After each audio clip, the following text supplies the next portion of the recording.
ভরা বর্ষাকাল, তার মাঝে মধ্যেই বজ্র বিদ্যুৎ সহ বৃষ্টি তো লেগেই রয়েছে। খেটে খাওয়া মানুষেরা এই সমস্ত কিছুকে উপেক্ষা করে মাঠে মাঠে তাদের কাজে ব্যস্ত থাকে। ঠিক সেই রকমই মাঠের মাঝে পশু চড়িয়ে বেড়াচ্ছিল এই দুই কিশোরও, যাদের মৃত্যু হয় বজ্রপাতে।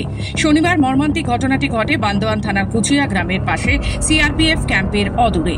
জানা যায়, কুচিয়া গ্রামের বাসিন্দা সোসেন হেমব্রম বয়স 16 ও জয়ন্ত মুর্মু বয়স 14 মাঠে পশু চড়াতে গিয়েছিল। সেই সময় বাজ পড়ে গুরুতরভাবে জখম হয় ওই দুই কিশোর। সন্ধ্যা গড়িয়ে রাত নেমে এলেও তারা বাড়ি না ফেরায় খোঁজ শুরু করে দুই পরিবারের লোকজন। খোঁজাখুঁজি করতেই গভীর রাতে তাদের একটি ফাঁকা মাঠে অচৈতন্য অবস্থায় উদ্ধার করে। সেখান থেকে তাদের উদ্ধার করে পুলিশ প্রশাসনের সাহায্য নিয়ে বান্দোয়ান ব্লক প্রাথমিক স্বাস্থ্য কেন্দ্রে নিয়ে গেলে চিকিৎসকেরা তাদের মৃত বলে ঘোষণা করে। রাত্রি 1টা নাগাদ মর্মান্তিক এই ঘটনার খবর পেয়ে বান্দোয়ান ব্লক প্রাথমিক স্বাস্থ্য কেন্দ্রে পৌঁছন বান্দোয়ান বিধানসভার বিধায়ক রাজীব লোচন সোরেন। রবিবার মৃত দুই কিশোরের দেহগুলো ময়না তদন্তের জন্য নিয়ে যাওয়া হয় দেবেন মাহাতো মেডিকেল কলেজ হাসপাতালে। স্বভাবতই এলাকা জুড়ে ছড়িয়েছে শোকের ছায়া। পুরুলিয়া থেকে মধুসূদন দেওঘরিয়া রিপোর্ট, খবর বাংলা।